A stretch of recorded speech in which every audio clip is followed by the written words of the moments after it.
Test. Hello. Are we good?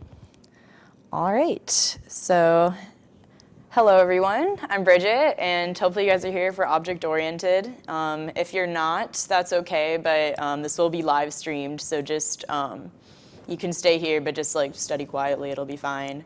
But so today we're just going to be going over a pretty comprehensive review of the class overall. This class is pretty heavily syntax-based, so we're going to go over a combination of some coding problems and also some review of some important syntax and definitions and things like that.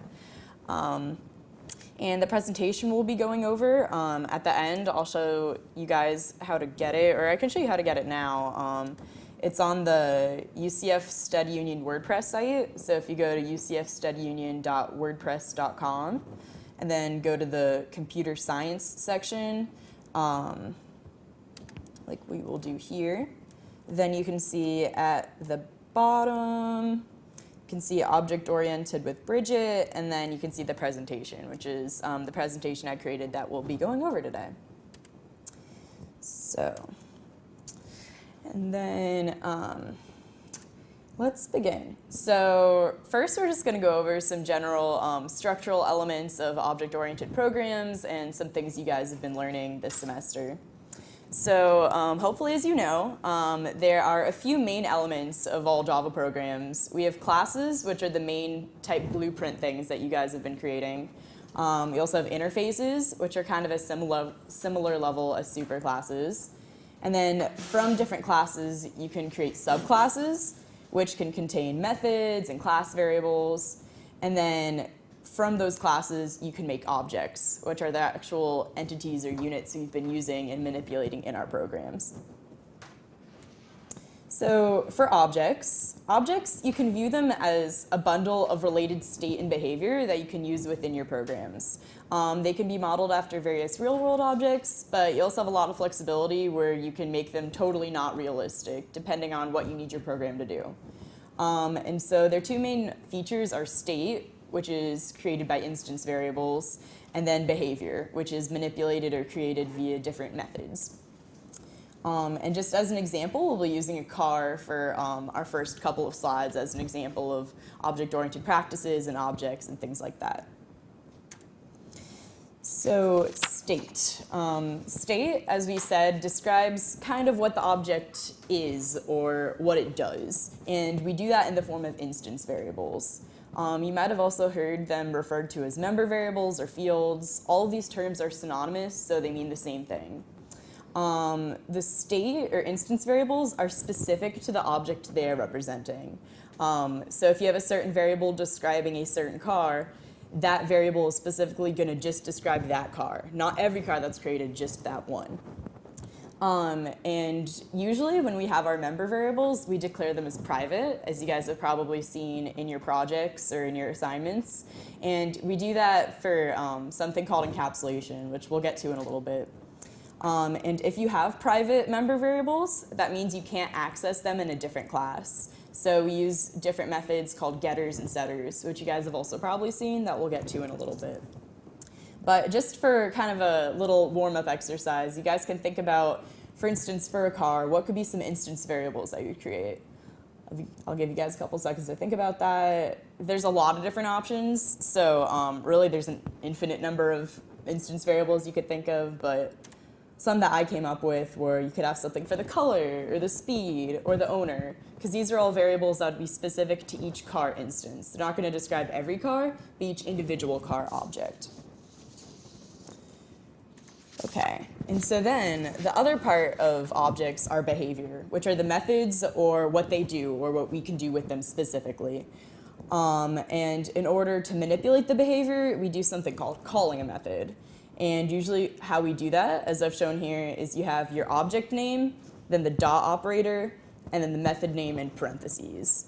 And you can tell that you're calling a method because of those parentheses. Because maybe if you were trying to access a member variable or something like that, you could also use the dot operator, but it wouldn't have the parentheses following the title or the word.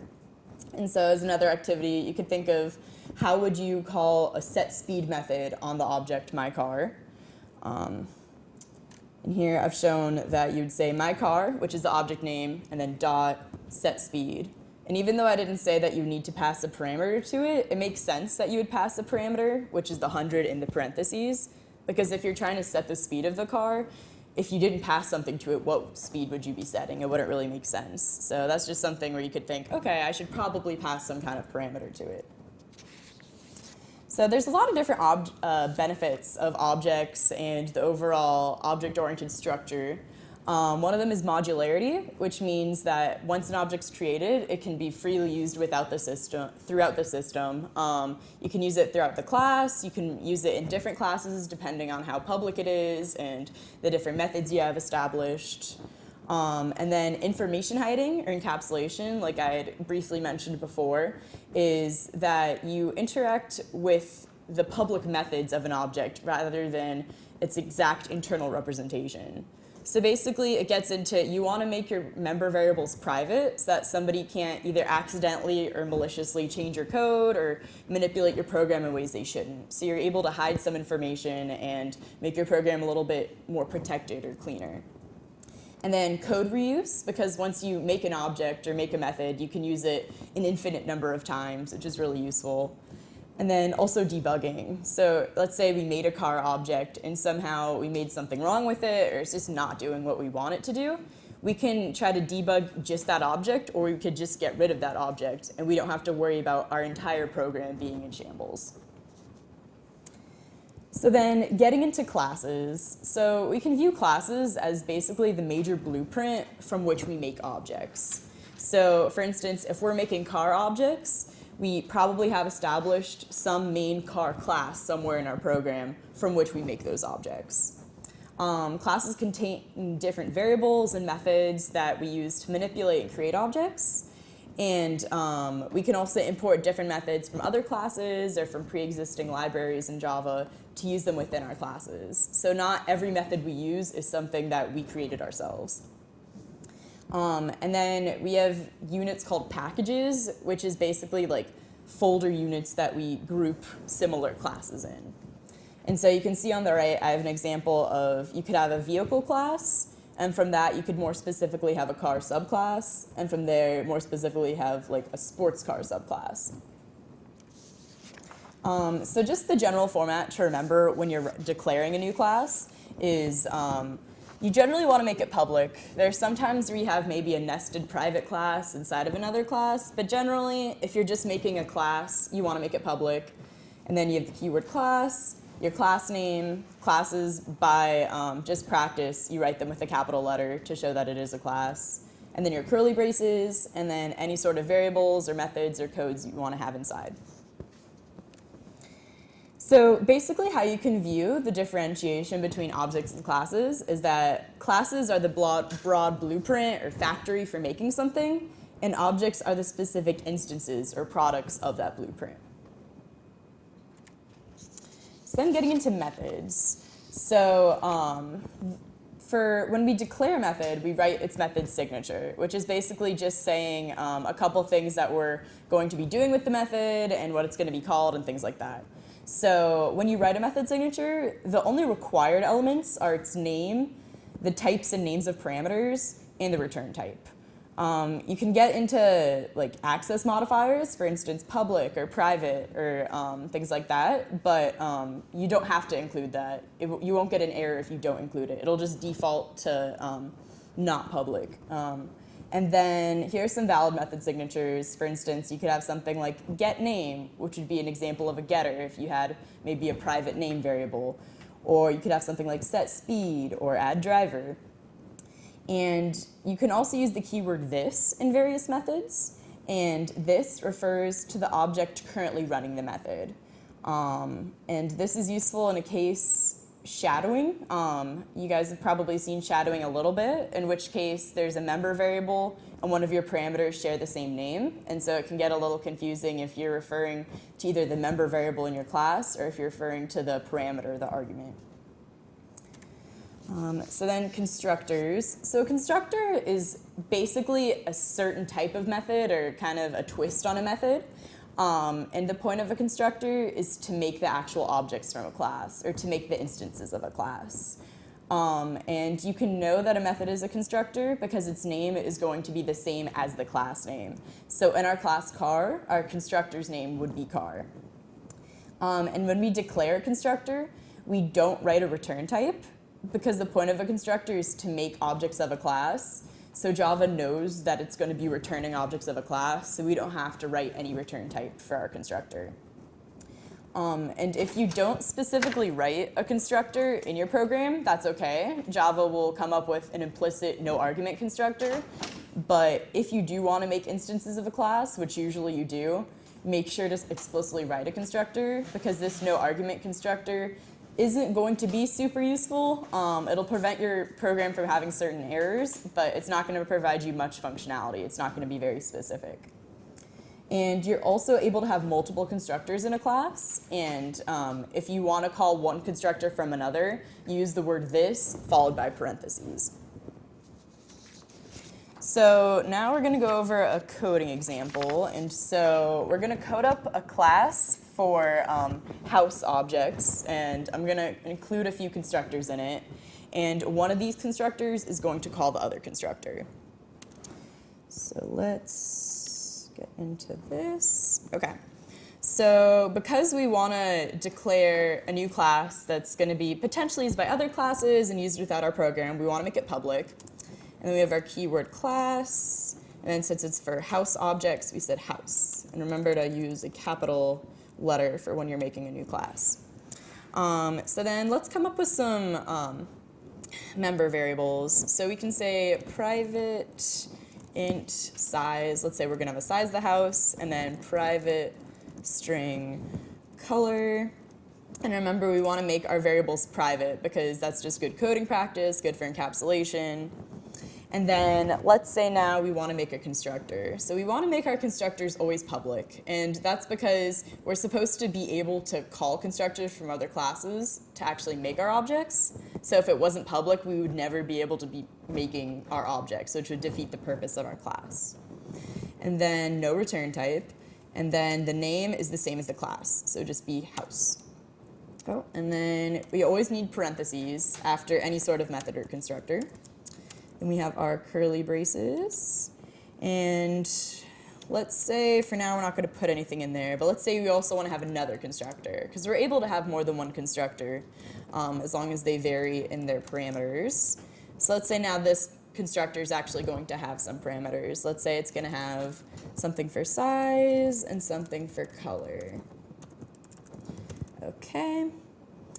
And now let's say, so we can see here we have the issue where our parameter names are size and color, and our member variable names are also size and color. And so it could get a little bit confusing to, if we said size, which size are we referring to?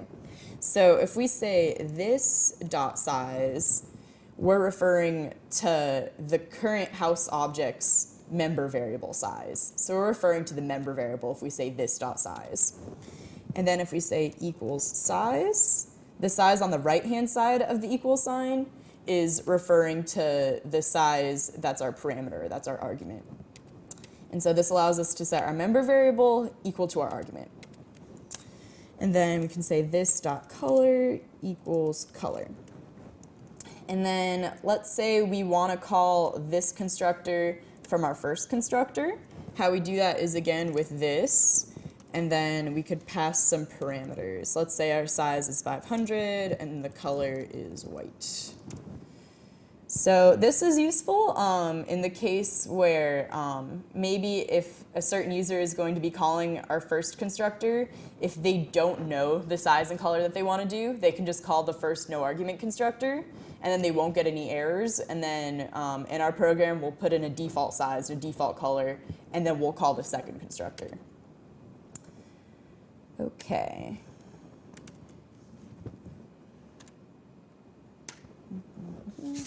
Okay, so instantiation, it's kind of a weird word, but basically just means making new objects or making new instances of a class. So in order to actually be using our objects, we have to instantiate them or make them. And so our general format for instantiation is class name, which for instance could be house or could be car or whatever classes we have created. And then our object name, which can pretty much be anything we want. and then the equal sign, the new keyword, and then our class name again, followed by parentheses. So the first class name on the very left refers to the type of object. So whatever class we're using is going to be the type of that object. And then object name is just going to be the name that we use throughout the program to refer to that object. And then when we say new class name on the right side of the equal sign, that's us calling the constructor and actually creating the object and setting aside memory for it so that we can use it throughout our program.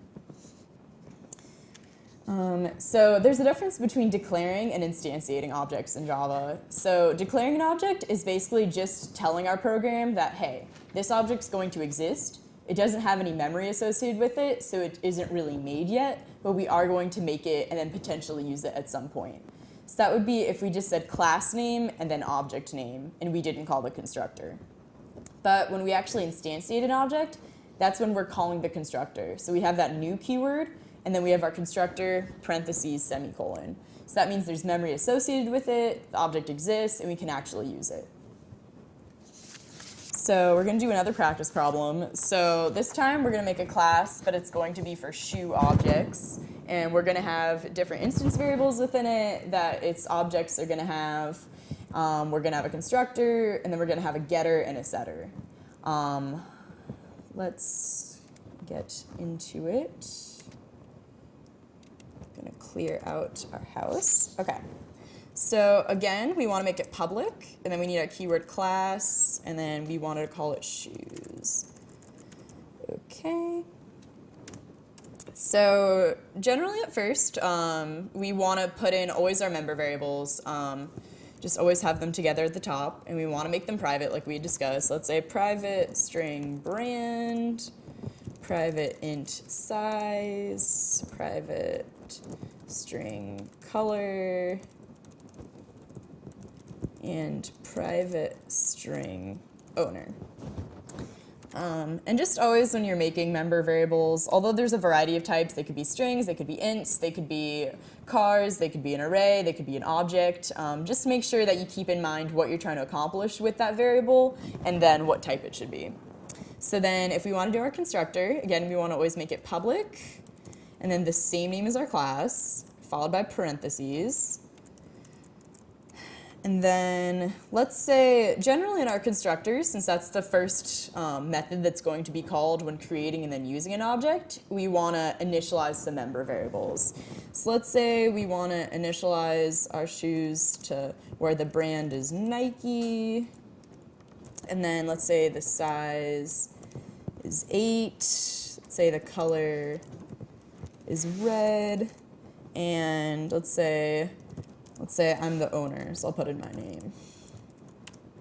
And you can see we put all of the words like Nike, red, and then my name in quotes because they're strings, and so that's how we can recognize that we're entering a string.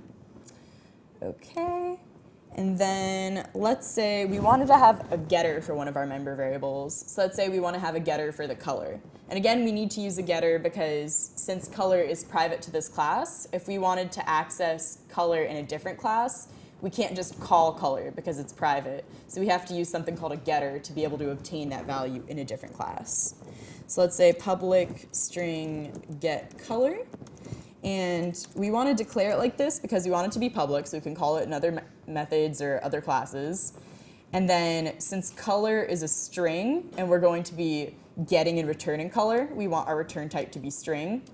And then just calling it get color is good practice. And then we always have our parentheses. And then all we need to do is just return color. So that way any other class or method that calls get color, we'll just have our color variable returned to it. And then let's say we want to have a setter for our owner variable. So again, we want to make it public.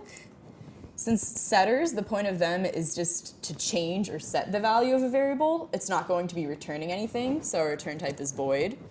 And then we can just call it set owner for good practice. And since we're setting something, that means we're changing, oh, the projector went off. And these getters and setters are methods, right? Yes, getters and setters are methods. Okay, that was fun. So then setter, since we are changing the value of something, we are going to say we want to have some variable we're going to put in there. Okay.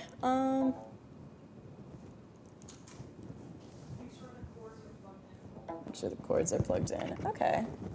Haven't moved much, but we'll try to move even less. So the owner variable that we put in here is going to be the value that we're changing owner to. And then we can just say this dot owner equals owner. And again, we want to use this because our member variable is named owner up here, and then our parameter is named owner. So this just helps us differentiate which variable we're referring to. Okay. All right, so now we're going to get into some general Java syntax and practices that you're going to be using or you have been using throughout your programs. So assignment, just like in C or in other languages, that's just when you use the equal sign to set a certain value of a variable. And then compound assignment is when you combine that equal sign with some sort of operation. So you can do like times equal, for instance, which would be x equals x times 10. But it just cleans up your code a little bit, makes it a little bit shorter. And then we also have something with conditional assignment, which uses the question mark and the colon. And so this is a case in which you have a few different choices. And so your first choice is assigned if a condition is evaluated as true, and otherwise the second value is assigned. So in our example here, we have two different variables, x and y, that we set to 100 and 50 respectively. And we want to see what we're going to end up setting our variable larger equal to. So I'll give you guys a second to think about that, of how that would execute.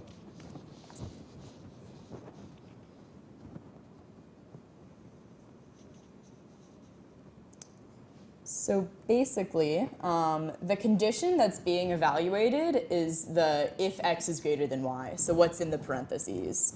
So if the condition is met, which would mean that if x is greater than y, then the first choice after the question mark is assigned. So the first choice after the question mark is x. So that means if x is greater than y, then the value of x is assigned to larger. But if the condition x is greater than y is not met, then the second choice, which is y, is assigned. So here, if we actually do it, we can see that 100 is greater than 50. And so in that case, the condition is true, so our first choice is assigned. So larger is equal to x. So then order of precedence, you can just think of it basically as just using the order of operations in your programs. You've used probably the order of operations, PEMDAS, a lot in your math classes, and it still extends true to Java. Just remember that operators are basically just special symbols that work on either 1, 2, or 3 operands. And operands are just the variables or valuables that you're doing arithmetic with or manipulating in some way. So then an example here is we can look at this code and see what would be the output. Basically, the hardest part of this example, as you're looking through it, is, okay, so first you could say we're doing an assignment, and then we're incrementing a value, we're setting another value equal to something else. But then you can see at the third print statement, you can see we're doing x plus plus, and at the fourth print statement, you can see we're doing plus plus x. And so at first it might seem like, oh, well, they just both get incremented, so they'll print out the same way. But they actually do not. So if we look at how this ends up executing, so first, in the first print statement, we printed out j, which we can see is just 11 because we originally said j equals 10, and then we did j plus plus, which would be 11. And then we printed out x, and since we had set x equal to j, x is also just 11. And then in our third statement is where it gets a little bit tricky, because at first you might have thought, oh, like I should print out 12 because we did x plus plus. But the thing is since we did the incrementing basically after the x, or after the print statement, first it prints out x, and then it increments. So basically, it still printed out 11, which is the original value of x, and then it increased it to 12. And then you can see in our fourth print statement, it actually printed out 13, because now it incremented it before we printed it. So it went from 12 to 13, and then printed out the new value of x. And then we just printed out x again, And then in our last print statement, just something to keep in mind, I put that in there because sometimes it gets confusing when you need to put variables or values in quotes when you're printing something out. And so just remember, if you're trying to print out an actual variable's value, you just put the variable in there. Like you just put j, you just put x. But if you want to print out a string, then that's when you put it in quotes. So in this case, we just printed out literally x plus j rather than the value of x plus j because we'd put it in quotes. Okay, so then there's also various math methods that we can use in our programs, which are really useful because Java's methods that are built in allow us to not have to recreate so much from scratch, which is helpful and will make your code a little bit cleaner. So if you're ever curious about what methods exist, you can look in the math class API. The API, if you're not familiar with it, basically if you Google any Java class, you can find its API, which is a listing of all its methods that you can use, their return types, parameters it requires, and it allows you to see what's already created in Java and how you could use it. So some various math methods that you might have used or that might be useful to you could be math.pow or math.square root or math.min or math.max. And there's a lot of different ways to use them, and it's pretty intuitive. So one example would be, let's say we wanted to use math.max, but we wanted to find the maximum of 3 different numbers. You can see here that the different methods that I listed only allow for either 1 or 2 parameters. So if you wanted to do 3, you can't just put 3 numbers in there because it'll give you an error because the method is only created to take in 2 parameters. So if we wanted to do taking the max or min of more than 2 numbers, basically you can nest our method calls. So when you have method calls like this, where there's one method call within another, you always start from the innermost method call. And so first we'd start off with the inner math.max x and y, and it would get the maximum of either x or y. And then let's say x was greater than y, so we would get x returned from that. And then we would do our outer math.max. So that in that case, you'd be comparing x and z and see which one is greater, and whichever one is greater then would be our maximum value. We're going to save questions to the end, so then we can go over anything you have. So then we have units that are called expressions in Java, which is basically just a listing of variables, operators, and method invocations. Method invocations are just calling a method. And you have to, of course, use appropriate Java syntax. And expressions always evaluate to just a single value. If something is being referred to as an expression, it doesn't have to be a complete statement or working line of code. It's basically just some grouping of variables or methods or things like that that end up evaluating to a value. So for instance, we could have result equals 1 plus 2, or value 1 equals value 2, because both of those are going to either evaluate to a number or to true or false or some sort of single value. So then expression statements, by contrast, is a complete unit of execution that includes a terminating semicolon. So this is basically a functional line of code. So it's kind of a step up from an expression because it'll still evaluate to something, but it can also be actually executed as its own line of code in Java. So just as a question, if you had a line like x plus y minus z equals 100, would it be an expression or an expression statement? When you're looking at that, technically it could be maybe considered an expression statement because it is a complete line of code that has a terminating semicolon. But overall, this just isn't a very good line of code because you should always have just one value on the left of your equal sign and then all of the actual math or additional values or method calls on the right side.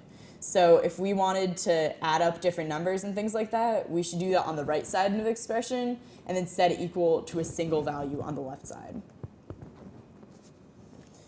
So then control flow is basically a way that we regulate our code and that we make sure things get executed in a certain order and that our program flows nicely. So we have a lot of different examples, and these examples aren't unique to Java. They're also in C or in other languages. So it's all the different forms of if statements, different loops like for or while, and then break or continue or return statements. So one example is the if statement, which is a decision-making statement based on a condition, which I'm sure we're all already familiar with because it's a pretty basic unit that you use pretty much right away in classes like Intro to C. And then we have if-else, which provides specific alternate code to execute if that initial condition for the if statement is not met. If we have an else in an if-else statement, that else is always associated with the immediately preceding if. So make sure to use curly braces and space your programs logically so that it's easier to read and you can predict what's going to happen in your code. And once a condition is satisfied in an if-else statement, any other conditions are not going to be evaluated. So for an example, we can look at this code that I have here, which is basically just simple like if and else if, and we can see what would be the output. And so as we trace through this, you can see, okay, x is initially set to 50. And our first if is if x is greater than 5, we print out hello. And then the else if is if x is greater than 40, then we print out goodbye. And so the output from this would just be hello, because since that first if condition was met, no other conditions are evaluated. Just that first one was met and evaluated. So then we have switch statements, which sometimes seem a little complicated, but they're pretty useful and they're pretty easy to use once you get familiar with the syntax. They're another decision-making statement, and basically one of the key differences that you need with switch statements is that they have to have breaks within them. And so you have to use the break keyword at the end of evaluating a condition, because if you don't, we have something called fall through, which is once a condition is met, if we don't have a break at some point, then all following conditions are going to be evaluated as well. And so that's detrimental because we just want to evaluate a single condition. We don't want it just by default to go through all the rest of the elements of our switch statement. That would kind of defeat the purpose. And then switch statements can only test expressions based on a single value. So maybe based on a single integer or a single character or something like that, while if-else statements can actually test on entire expressions or ranges of values. So an example here would be, let's determine what the output of this code would be. So we can see we originally set a variable x equal to 10, and then we have a switch based on the value of x, and we have a few different cases here. So we have a case 10 in which we print out hello, a case 5 in which we print out goodbye, and then a default case. And having that default is good because in case none of the conditions are met, you still have code that's going to execute. So something's still going to happen in your switch statement, whether or not a case is met. So looking at this, I'll give you guys a little bit longer. So basically, the output of this code is that it printed out all three cases. And that's because of fall through, because like I was saying, we didn't put in any break statements. So since the first condition was met, because x does equal 10, and we didn't have a break after that, it just went through all of the following conditions as well. So you can see it's super important to have those breaks in there, because we didn't want it to print out goodbye and again, but it did because it never encountered a break statement earlier in our code.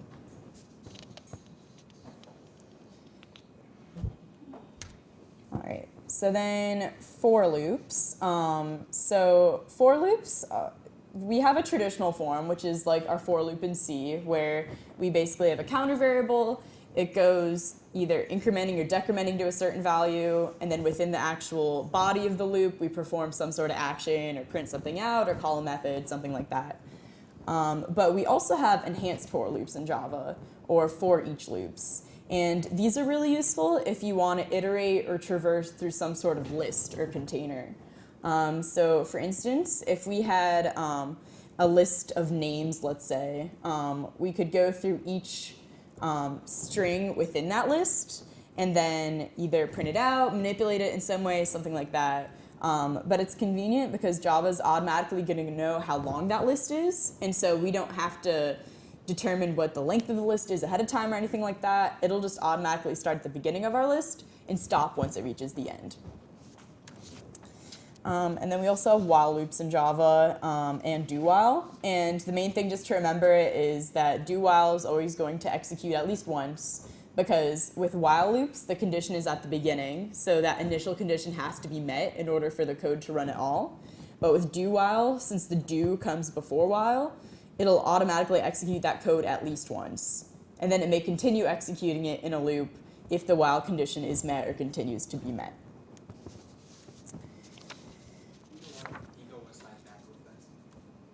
This one? Yeah. Okay. Okay. And so then we have break statements and continue statements in Java. So using break will exit us out of the closest loop that we're currently executing in. And we're actually able to use something called labels if we want to break out of an earlier loop. So if we look at the first coding example on the right, we can see that we labeled our first or outermost while loop first, and then we have a while loop within that, and then we have an if statement within that. So if we said something like break first, it'll actually break us out of the entire looping construct, because it's going to break us out of that first outer loop, which inherently also breaks us out of the inner loop. If we had just said break, it would just be breaking us out of the innermost while loop. But with labels, we're able to have more flexibility and break out of a specific loop. And then continue, it's similar to break, but a bit different. It just jumps to the end of the current loop iteration. So it doesn't break us out of the loop entirely. It's just basically going to fast forward us to the end of the current iteration, and then the loop's going to increment and then continue if appropriate. So something that is different than C in Java is that we have characters and we also have strings. They're more distinct than in C, because in C, if you wanted a string, there wasn't a string variable type per se. You just made an array of characters. But in Java, there is a specific string variable type.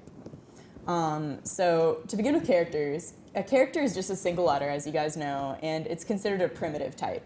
And so primitive types are things like ints, floats, doubles, and also chars or characters. You assign a character just using single quotes. So like we have char A equals A with single quotes. And you can compare characters directly just with a double equal sign. So since they are a primitive type, you're allowed to compare them just using the double equal sign. And then a string is a sequence of characters, but it's its own data type. Again, it's not just considered an array of characters. So a string is a reference type, so it's not primitive. It defaults to null, and it's immutable, which means that it can't be changed once it's created. And when you're first assigning a string, you assign it in double quotes. So a character was just single quotes, but a string is double quotes. So we could have string name, and then I said double quotes Brigit.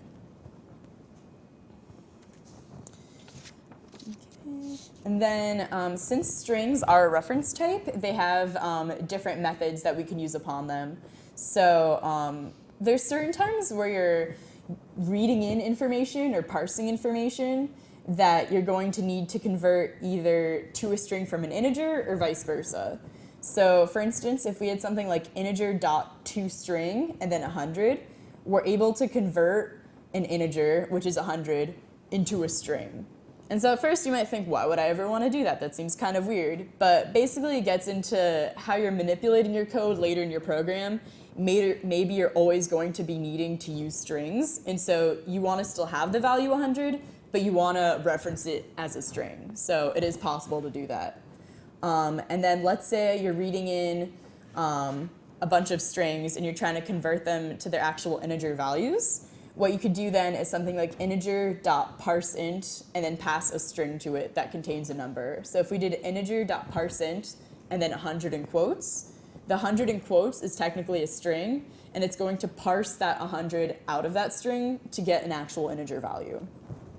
And if you want to see other string methods that exist, you can look at the string API. There's some useful ones, like .length will always have the length of a string, so we don't have to have a more complicated way of counting characters or anything. Like there's just a method built in that'll give us the length. And then something like string.charAt will give us the character at a certain index. So if we did s.car@4, it would give us the character that's stored at index 4 of our string. And then we're also able to perform concatenation with strings. And so concatenation just means combining or putting things together. So if we concatenate two strings, it just means we're combining them into a single string. And we do that with the plus sign. And when you're comparing strings, since they aren't primitive types, you actually have to use the method dot equals. If you tried to use the double equal sign, it's going to give you some issues since it is a reference type rather than a primitive type. So if you want to compare them, you have to basically do one string, dot equals, and then another string. So here I have a couple things to kind of test your knowledge on strings, which we just went over.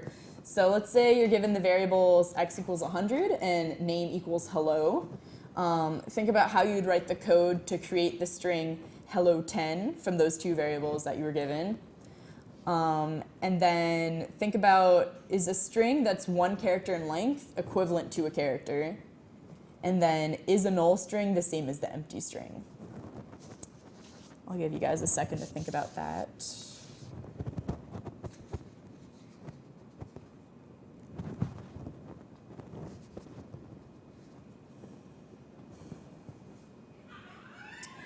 Okay, so let's go over the first part. So let's say, since we actually want to use our integer x, we need to convert it to a string. So this is one of the cases in which we want to convert an integer to a string. So here I just stored it in a variable that I called 100, and so I did integer.toString 100, or you could do integer.toString x. And then I just stored the resulting string in a variable called result, and I concatenated name plus the variable 100. And doing that just combines our two variables, so then we have one string put together, one concatenated string. And then for the question, is a one-character string equivalent to a character? The answer here is no, because they are different types, because a character is primitive and a string is a reference type. So they're not going to be the same, even if the string is just one character in length. And then for if a null string is the same as the empty string, they are not, because strings default to null, but they're specifically set to empty. So if you wanted an empty string, you could just set it equal to basically an empty set of quotes. But it'll default to null, and those two things are different. Okay, so then arrays, they're similar to that in other languages like C, where they're a unit to hold different variables or objects that are all of the same type. Their indices automatically start at 0, and you reference the specific index of an array using the brackets, which you guys have probably used a lot in your code. And there's two different ways to declare arrays. You can say your variable type, brackets, and then your array name, or you can do variable type, array name, and then brackets. It doesn't matter which order you put it in, both will be valid. And then it's also useful in Java because the length is already defined for every array. So length variable per se defined for every array, and so you have to iterate through the array, or as you're initializing it, keep track of how long it is. But in Java, at any point, you can just say myArray.length, and it'll give you the length of your array. And for arrays, they're also already initialized to default values. So for primitive types, like an integer, it's going to be defaulted all to 0. And for a reference type, like a string, it's going to be defaulted all to null. And arrays are static, which means that they can't be resized. So if you make an array of size 10, it's going to have to be of size 10. So array, on the other hand, these are a reference type, or a class that's already created in Java, and these are a lot more dynamic versions of arrays. So ArrayLists extend abstract list and implement the list interface, which basically just means they're a type of list, and they use similar methods to those classes. Since they are dynamic, that means their size can increase and decrease as appropriate. So if we add more elements to an array list, the size is automatically going to increase, and if we take out elements, the size automatically decreases, which is really useful. And the thing with array lists, though, is that they can't hold primitive types. So they can hold objects or reference types, but they can't hold primitive types. So we can't have an array list of ints or an array list of cars or things like that. And when we make a new array list, it has to be initialized like we initialize other objects because array lists are objects. They are instances of the array list class. And so how you could do that is you'd say array list, because that's our type of object. We always have our diamond brackets, which is going to represent what type of object's being held in our array list. The name we want, in this case I just said hi, and then equals, and then calling that constructor. So new, array list string, and then parentheses. And this would create a new array list to hold strings. Exploring the ArrayList API is extremely useful. The ArrayList API is probably one that I've definitely looked over the most because ArrayLists are really helpful, but you don't always necessarily remember all the specific methods already defined for them. So there's a lot of useful ones: get, add, remove, index of, size, and there's just a lot of different ways to manipulate array lists and add elements to them, see how large they are, things like that. Okay. So then we have something called wrapper classes, which you guys may or may not have used in your programs, but it's a way that allows us to convert a primitive type to a reference type, basically. And so let's say we wanted to use an array list because they're really dynamic and more useful than arrays, but we want it to store ints, and ints are primitive, and so we said that we can't store ints in our array list. But there is a way we can get around that, and that's by using the integer wrapper class. So we can then allow primitive variables to be used as reference variables. So for instance, if we had something like int x equals 100, we could convert 100, or our value x, into a reference type by making or calling the constructor on our integer class. And so we could say something like integer myx equals new integer, and then pass our primitive variable, which is x, to it. And so here we would be left with a reference variable, or an object that can store an integer in it. And then that way we can actually use this in something like an array list, because now it's a reference type. It's no longer a primitive. And so integer is the version for int, and then we have double for double, and then character for cars. So then input, there's different classes or different methods we can use when we're reading input and manipulating input in Java. One that you guys have probably used is a scanner class. And the scanner class is basically just a text scanner that allows you to read through and parse primitive types and strings in Java.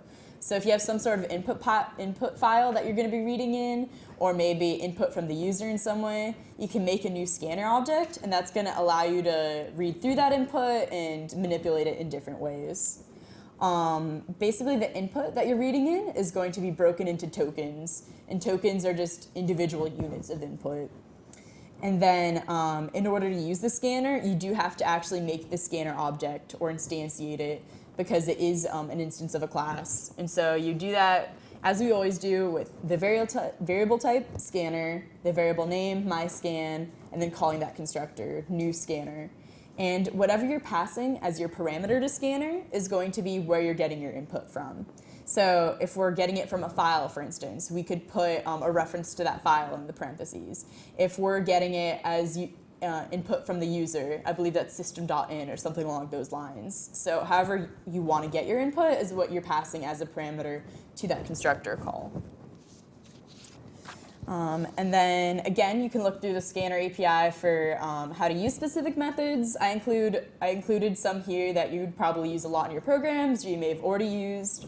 So for instance, if you had something like calling .next, that would get you to the next token or the next unit of input for whatever you're reading in. And then if specifically you're reading in integers, you're reading in doubles, you could do something like .nextInt or .nextDouble. It just depends on your input and how you're going to be using it. Okay, and then for output, there's a few different ways that you can use print statements in Java. The most readily used one is system.out.println, and that just allows you to print out some sort of information in those parentheses, and then it automatically does a carriage return or a new line after it. System.out.print is also a valid version, but that's just not going to give you that new line afterwards.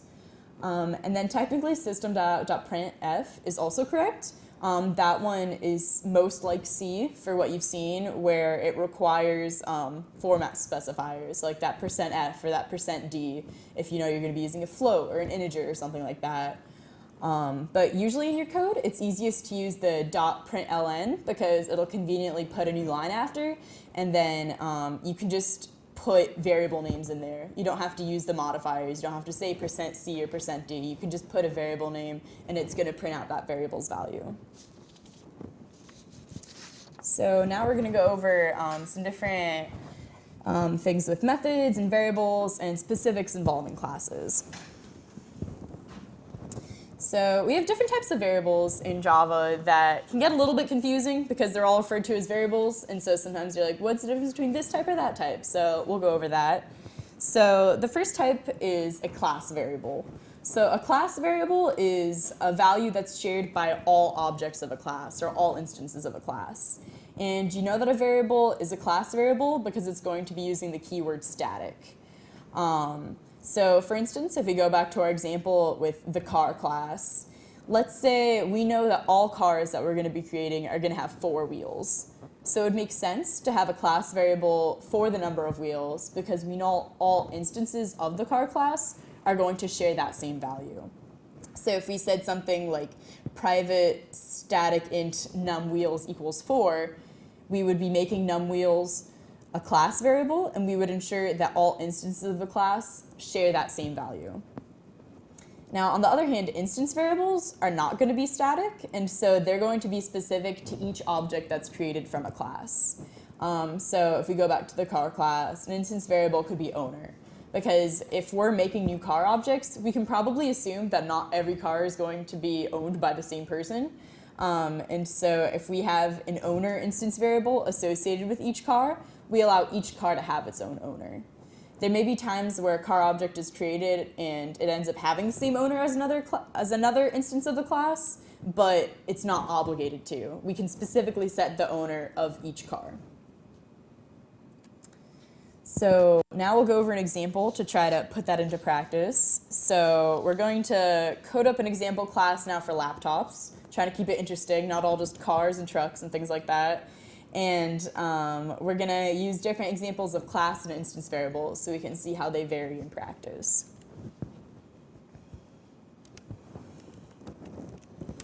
All right, so getting back to declaring a class, we're going to have public class, and then we said we want it to be laptop.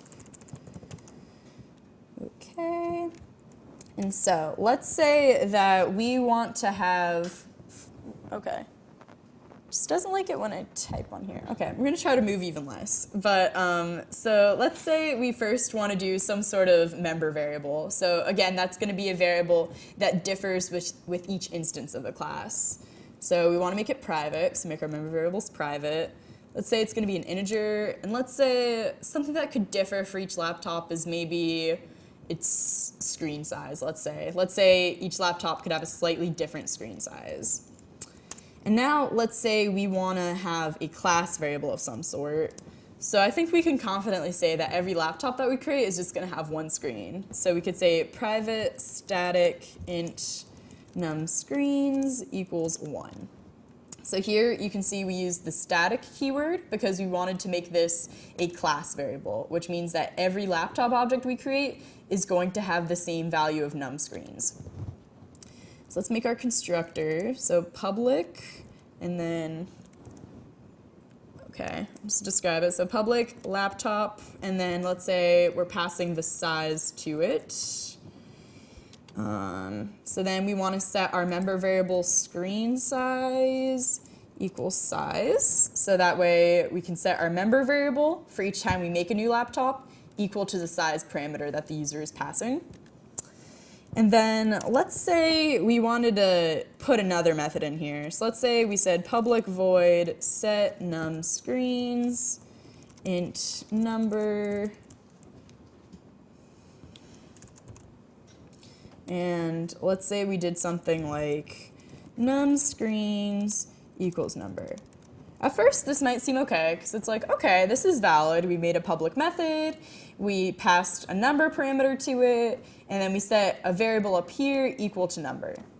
But actually, we would not want to have this method in here. And that's because it's indicating that for each instance of laptop that we make, that maybe we're going to be changing the number of screens. And so we don't want to change the number of screens because num screens is supposed to be a class or a static variable that's going to be the same for all objects. And so if we started getting into where we could change it, then that would defeat the purpose. It would no longer be static.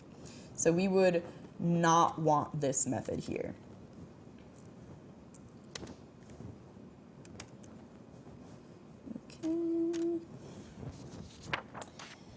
So then we can have constants that we create in Java, which are basically just variables that, again, aren't going to be changed in value. So we do want them to be static because we want their value to be consistent across all instances of a class or all objects. But we also use the keyword final. And final prevents the value of our constant from being changed at a later point. So basically, just remember the difference between static and final is that static makes it consistent across all objects, and final just makes it unchangeable at any point. And then when we name a constant, we just use all capital letters by default. You're not really going to get an error or anything if you don't use all caps, but it's just good coding practice. So an example constant could be something like public static final wheels equals 4. And when we make constants, unlike other member variables, we actually want to make them public because constants are, in general, going to be used probably amongst different classes. And so if we didn't make them public, it would be pretty difficult and kind of defeat the purpose of having them be constants. So if we make our constants public, we could maybe declare all of our constants in one class and then just import that class in our other classes so we can reference those constants at any point in our programs. So then we have also a difference between instance and class methods. So an instance method, these are the types of methods you guys probably most frequently used in your programs, and they depend in some way on instance variables or our member variables. Variables is just our object name, our instance name, the dot operator, and then the method name followed by parentheses. So when we did before in our example of setting the speed of a car, we said my car dot set speed parentheses. So that was an example of an instance method because that method depended in some way on the instance variables of the car object. Class methods use the static keyword instead, just like the class variables do. And the behavior of these methods doesn't depend on specific instance variables. So they're just more generally applicable to the class. They're less specific to each object or its member variables. So how you call these ones is just the actual class name, the dot operator, and then the method name. So just remember with instance methods, you do your object name dot method, but with class methods, you do the class name dot method. And then we have something called overloading in Java, and this is something that we can do with methods and constructors in our programs. And it's where our methods are going to all have the same name, but they have to differ in some way. So they're either going to differ in the order, the number, or their types of input parameters. So since they differ in their parameters in some way, that gives them different method signatures. So each one is going to have its own unique method signature in some way. This is useful if your program has instances in which maybe at the beginning the user doesn't know any values of their member variables, so you need to have a method that doesn't require any parameters. But then later you want to give them the option to know the values of those methods, the variables that you want to set. So it's useful if at different points the user may know different information or want to input different types or numbers of parameters. So now we'll do an example. Load the method edit car in 2 different ways. There's a lot of different options here because there's a lot of different parameters you could give it or different ways you could edit it, but just think about that. And then also, let's look at are the following method signatures valid overloading. So here I've provided 2 different versions of add name, and I just want you guys to think about are these a valid example of overloading? I'll give you guys a couple seconds to think about it.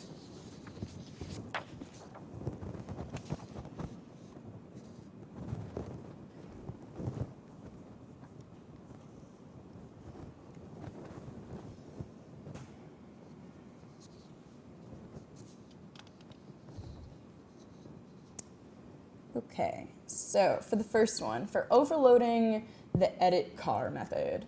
So there's a lot of different ways you can do it. Just basically, you need to differ the parameters in their order or number or type in some way. So here I have, they both just have one parameter, but one of the parameters is an int and the other one's a string. So then that would be valid overloading.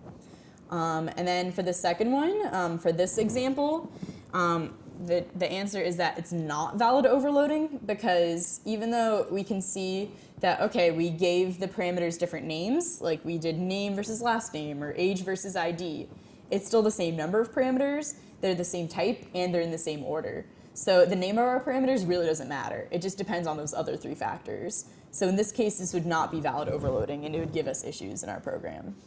So but if you switch last name and ID on the second one, Yeah, if we did something like if we switched the order of the parameters on the second one, so if we said int ID, comma, string last name, that would be valid overloading, because then the variables or the input parameters would be in a different order, which would be valid. Okay, so now we're going to do another coding example. So we're going to add to our laptop class so that it overloads at least one method. So let's get back to our class. And so let's say we need to add another method in here. So let's say we're going to do public void. Let's say we want to print the size of each laptop. So print size. And then in here, we could do system.out.println screen size. So that means every time the print size method is called, it's going to print the value of our screen size, which we had initialized in our constructor. And then let's say we want to do print size again, but we want to do it in a different way. So we want to overload our print size method. So again, it's going to be public void, and it has to have the same name since we're overloading, so we're doing print size again. But it needs to vary in the parameters in some way. So since our first version of print size didn't even have any parameters, it's pretty easy to overload it, because even if we just add one parameter, it's already different. So let's say we did something like int num times, because let's say we're going to print out our screen a certain number of times, because in our program it's useful for us to loop through and print it multiple times. So we can do a for loop, so for int I equals 0, I is less than num times I plus plus. You can say system.out.println screen size. Okay, so here we would just go through our input parameter number of times, loop through, and then print out screen size however many times is represented by this parameter. And so we can see here we successfully overloaded the print size method by having a second version that has a different parameter.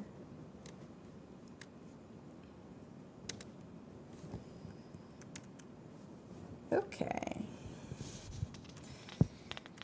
So now we also have something called overriding in Java, which is different than overloading.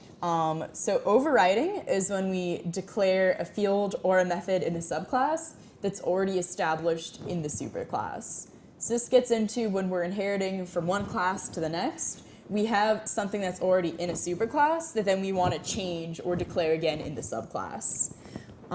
When you're overriding, you have to use the same signature and access modifier that was already established in the superclass, because if you did change it in some way, it would be overloading instead of overriding. And then if you have some kind of final method in your superclass, you can't override that in your subclass, because since we said it was final, that means we can't change it at any point, including in a subclass.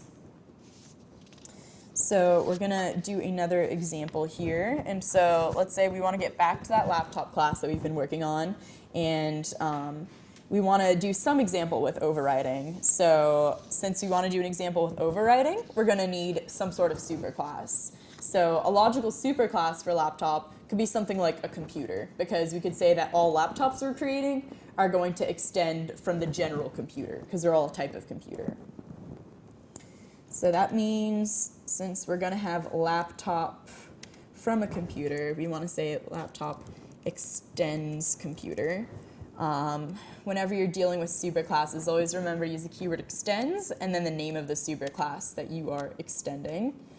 And let's just go down here, pretend this is a new file, and now we're going to work on the computer class. So we're going to say public class computer. And let's give it some member variables. So we could say private int weight, and then private string brand. Just some example variables that maybe we would want to use to describe our computer objects. So first we want to make our constructor as always. So public has the same name as the class, parentheses, curly braces. Let's say we just want to also make another constructor. So we're going to say public computer. And let's say this one actually has parameters, so maybe int w, string b, to represent the weight and brand. Okay.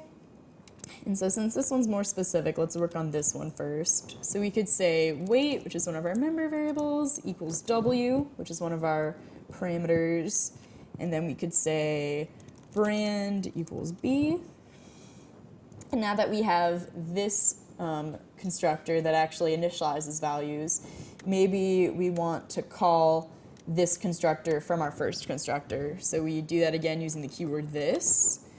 And then since it requires parameters, because this constructor does require parameters, let's say we want to pass an integer 100 as the default weight and maybe Lenovo as the default brand. And now let's say if we want to, something that we'd want to do in our computer class is maybe we want to print out what type of computer we're working with, or the type of our object in general. So we could do something like public void print type. And let's say we want to say system.out.println, and we're going to say make computer. So this works in this class because if we want to print out what type of object we're working with, since we're in the computer class, it makes sense that if we're doing print type, we're printing out that we're basically working with a computer. We're in the computer class. So then if we get back to our laptop, let's say the method we want to overload is this new print type method that we added. So then what we could do is you can go down here. Again, this is now working in the laptop class. I'm gonna get that out of the way. So we can say something like public void print type. And then we have our print statement, and we can print out I'm a laptop specifically.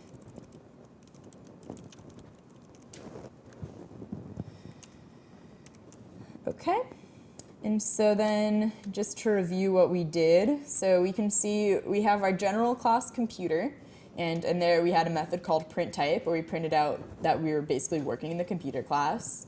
And then we have laptop, which is a class that is a subclass of computer, and we wanted to overload one of its methods, so we chose this print type method and made it unique to our laptop class. So we still wrote public void print type, but we put new code in it. So now we said, I'm a laptop specifically. So we want to make sure we still have the same signatures. We still made it public void and then the same name as the method, but we put different code within the method. You don't have to put at override? So you generally do that within like something like your IDE, like NetBeans will do that, but it's good practice to do that, but your code should still work fine even if you don't. It depends on your IDE, I believe. Okay, so now something that is unique to Java compared to some other coding languages that you guys might have worked with or seen is that you have specific access modifiers that you use within your code. So access modifiers are basically just when you say something like public or private, and it determines how you can use different variables or methods or classes throughout your code or throughout different elements of your program. So the default access level for classes, methods, and variables is package private. So if you don't explicitly say public or private, it's going to default to package private, which means that all of those elements are going to be accessible within that certain package. So if you have multiple classes in a certain package, you can access, for instance, a package private class in that same package, but not outside of the package. If you declare something as public, it's accessible anywhere within your code. If you declare something as private, it's only accessible within a certain class, within that class you declared it. And then protected is accessible by the same class, and then also subclasses or classes in the same package. So private is different than all of the others because it's the only one where elements are only accessible within that class.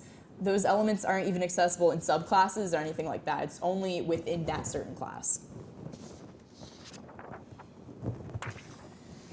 Okay, so then let's get into inheritance. So basically, since we're allowed to have things like superclasses and interfaces and things like that, you're going to have an inheritance hierarchy, which basically is just the line of how different classes inherit from one another and how they all relate and are subclasses or superclasses with each other.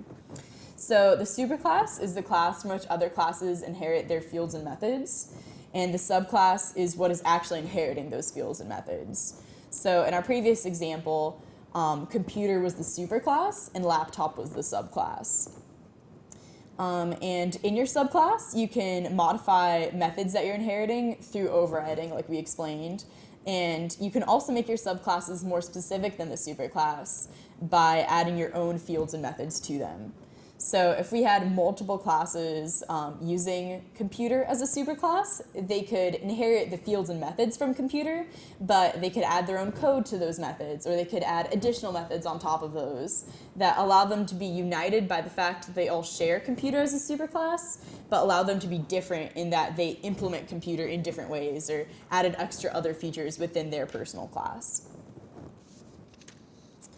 So when we're doing inheritance, we want to use the keyword extends. So that's why I said laptop extends computer, because extends is that keyword that shows that we're referencing some sort of superclass.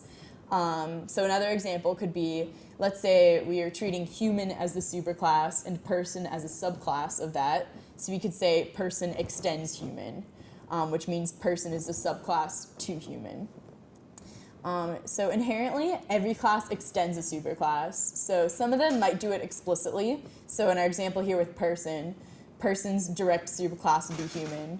But even if we didn't write extends, every class is a subclass of object inherently. That's why when we say we're creating a new instance of a class, we're creating an object, because object is an actual broad class in Java from which all other classes extend. And when you're using extends and you're explicitly creating that hierarchy, you can only extend one superclass, so there is that limit. But even though you can only extend one superclass, like we could only say person extends human, each superclass could have an infinite number of subclasses. So there may be an infinite number of subclasses that use human as their superclass, but each subclass can only extend one superclass. So then we have something called abstract classes in Java. So we already said that classes were viewed as blueprints, but abstract classes are an even broader kind of blueprint that we can use in our programs. So we declare them using the keyword abstract, so that's how you know it's going to be an abstract class. And the difference between classes and abstract classes is that abstract classes can't be instantiated. And that's because abstract classes include some sort of either just method signature or some sort of functionality that's missing. And so it wouldn't make sense for us to actually be able to make instances of the abstract class because they're not fully defined. And so we need to use abstract classes as superclasses or as blueprints for other classes so that then those subclasses can actually be instantiated and used. You can also view it in a more concrete example as, let's say we had some sort of abstract class vehicle. We wouldn't want to just instantiate the abstract class vehicle because we can't just have this kind of vehicle entity created. But then we're going to have subclasses to vehicle like car or truck or motorcycle. And since those are going to have more defined behavior and they're going to be more specific, it would make sense to be able to make instances of those classes.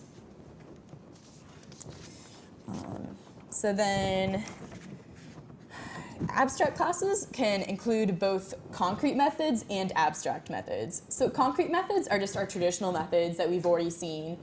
They're fully defined, they have their method signature, they have curly braces, and they have a method body, which is just the code that's going to be executed within the method. But then abstract classes, the functionality that they're missing could be demonstrated by abstract methods. So abstract methods are just going to have our method signature, so something like public void print type parentheses, but they're not going to have curly braces and then any code within that. They're just going to be the method signature, so we're basically just stating, hey, these methods are going to exist, but they don't actually have any code or functionality defined within them. So when you have a subclass that extends an abstract class, you're basically making a contract with Java that, hey, I'm going to provide implementation for all of those abstract methods, which means that you're going to have the method signature, but then on top of that, you're going to add the curly braces and then some sort of code within those curly braces, which is a way that you're implementing those abstract methods. And if you don't implement all the abstract methods, that's okay, but then your subclass also has to be abstract, which means you still can't make instances of it, which means then you're going to need another subclass of it to become concrete, to then actually make instances or actually make objects. So abstract classes are kind of one way that we can have some sort of combination of concrete functionality and abstract or broader missing functionality, and then interfaces are another way that we can deal with that. So interfaces are essentially just a set of methods that any class implementing the interface must provide implementation for. If a class doesn't implement all of the methods within an interface, it's not going to compile, and Java's just going to be mad. Just like abstract. Yeah, so it's similar to abstract. But basically the difference is that interfaces are just going to be a list of methods, just a list of those abstract methods that don't provide any implementation, whereas an abstract class can actually have fields and actually also have concrete methods within it. So interfaces are an even just broader example of a blueprint for a class. And when you declare an interface, you do it with public, keyword interface, and then whatever name interface you want to choose. So we again said that interfaces are different than superclasses since all of their methods are abstract. They're not going to have any concrete methods. And also by default, all of the methods within an interface are already going to be public and abstract, so you don't have to include either of those keywords. You can include them, it's not going to give you any errors, but you can just save time or make your code cleaner by not including those keywords, because Java already knows that if a method is in your interface, it has to be public and it has to be abstract. And then also with interfaces, they're not going to have any instance or member variables within them. So in an abstract class, we're allowed to have those instance variables, like different integers or characters or things like that, but with an interface, it's simply just a list of methods.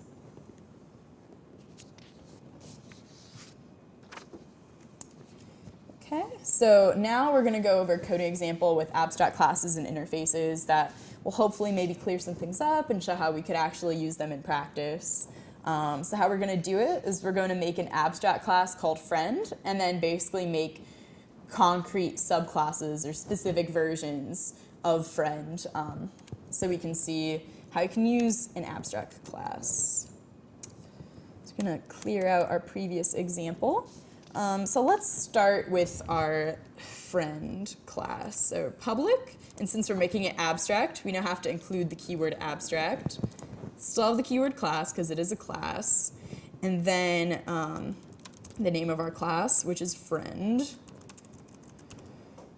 And since this is an abstract class, not an interface, we're allowed to have instance or member variables. So let's say we have something string name, and then we have string type friend. And type friend, you'll see, will be useful as we go on with the subclasses for friend. So let's make our constructor. So public friend string n. Okay. And then within here, we can say name equals n, for instance. And then now let's have our abstract methods. So we can have public, keyword abstract, return type void. Let's say we wanted to give a gift to our friend. So this could be 1. And then we don't have our curly braces, we just end it with a semicolon because it is an abstract method, so it's just the signature. And then let's say we have another abstract method, tell comment. So let's say we're going to say something, and then we're going to have a statement in there. Okay. So let's say now we said we want to have a best friend subclass and a frenemy subclass. So let's start with the best friend one. So just gonna go down here. Okay. So let's say public. So best friend is going to actually provide implementation for all of those abstract methods, so it no longer has to be abstract. So we can just say public class instead of public abstract class. And then the name of our class. And we have to remember extends because we're going to make it a subclass of friend. So we have to say extends and then the superclass name. So let's add another specific member variable to this one. So int years known.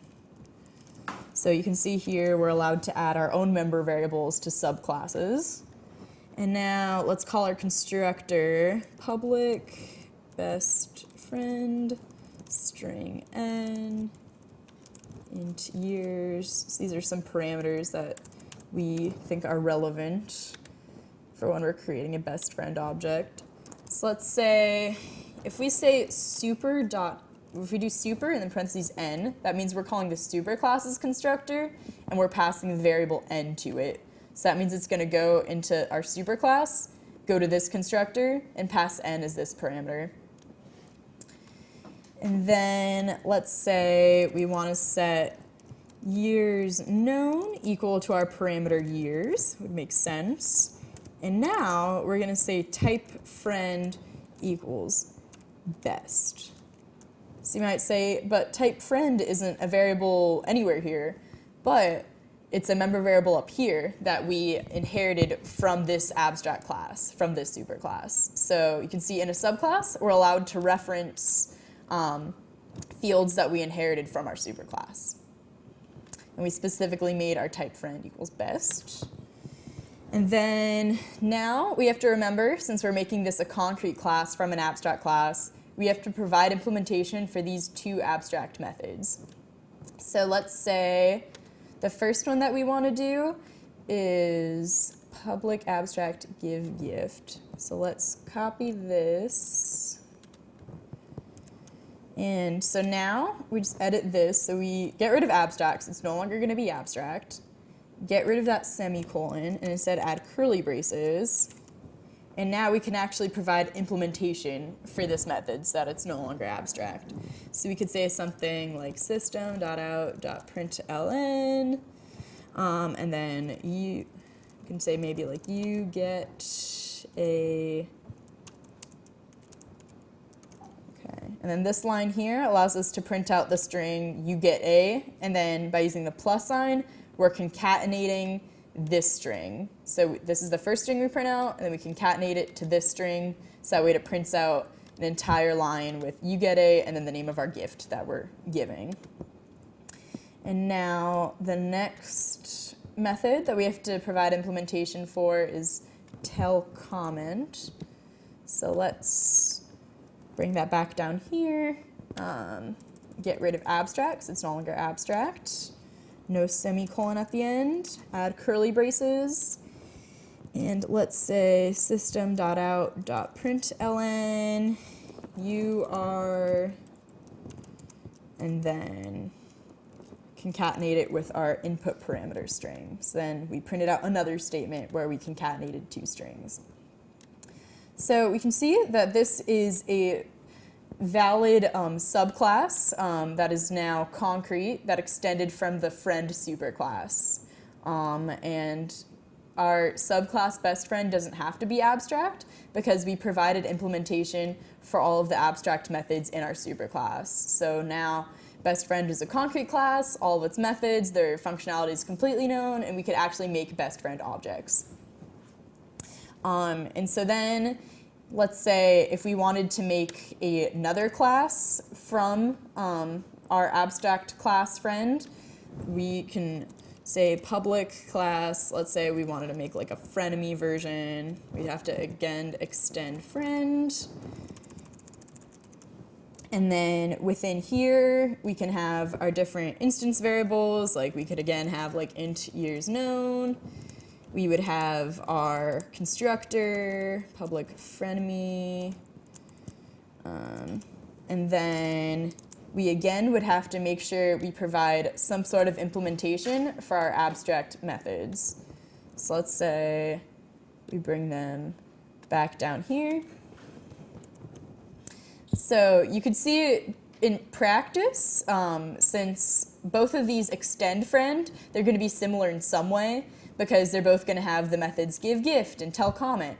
But how we implement those methods can be different. So for instance, we could change frenemy to say you do not get that, or in our string we could say you are not that. And so that way, this is still a perfectly valid concrete subclass because it actually provided implementation for those abstract methods, but it doesn't have to provide the same implementation for those methods that another subclass like best friend did. Okay.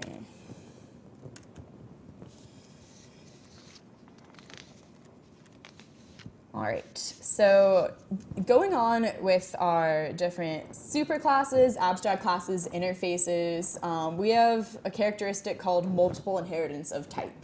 And that means that since there's a hierarchy of different classes and interfaces and how they all interact, an object can be basically of more than one type. So in our previous example, if we had an object that was of type best friend, it would be of type best friend, but then it would also be inherently of type friend because that was a superclass that it extended from. And we're allowed to have this multiple inheritance of type because of the fact that classes are able to extend a superclass, and they're also able to implement an infinite number of interfaces. So this gives each object a lot of variety of what type it could be considered, depending on how the classes interact and how that hierarchy of superclasses and subclass continues on. So you can see in the example that I have here with car and vehicle, let's say that car is a subclass of vehicle. That means that the car object that we're creating, it's valid to say car, my car equals new car, because yeah, we're making a new car, so that whole line makes sense. But then the next line, vehicle, my car equals new car, also makes sense because since a car is a subclass of a vehicle, we're allowed to say that my car is also of type vehicle because car is a subclass to vehicle. And then we also have a characteristic called polymorphism in Java, which again goes into how subclasses share their functionality among parent classes, but we're allowed to also define specific behaviors to each subclass. So like in our friend, frenemy, best friend example, they were similar in that they had certain methods that they both had to implement, but they were allowed to implement those methods in different ways. So we kind of have a way to unite different classes, but then still allow them to be unique and diverge in certain ways. And then, as we had said before, an instance of a class can also be of type of its supertype. So a car object can also be of type vehicle, which is also of type object just in general, because every object is of type object. Okay, and now we're going to get into different ways to organize information in Java or in your programs. So lists are one way to do that, and lists are really useful because they are dynamic. An array list is a specific type of list that we went over before. And to remember about lists is that they are an ordered collection of objects, and all elements have to be of the same type or be from the same superclass. And lists do allow for duplicates and null elements. So you could have a null object in your list, and you could also have multiple of the same object in your list. And whenever we get into lists, like you guys I'm sure have seen with ArrayList, is you have those angle brackets or the diamond operators in which you put the type of your list inside it. So if we did something like I have here of list and then those angled brackets string, it means that we're declaring a list here that's going to hold string objects.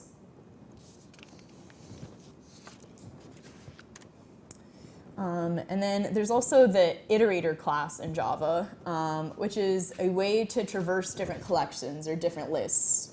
And so when you create an iterator, you're basically creating an object that can be used to travel through a list of other objects or a list of other values. So an example I have here is that you could make an iterator for a list and then use the hasNext method, which is a way to determine if the list has more elements, and to just keep traveling through the list while it has a next element, or while it has more elements.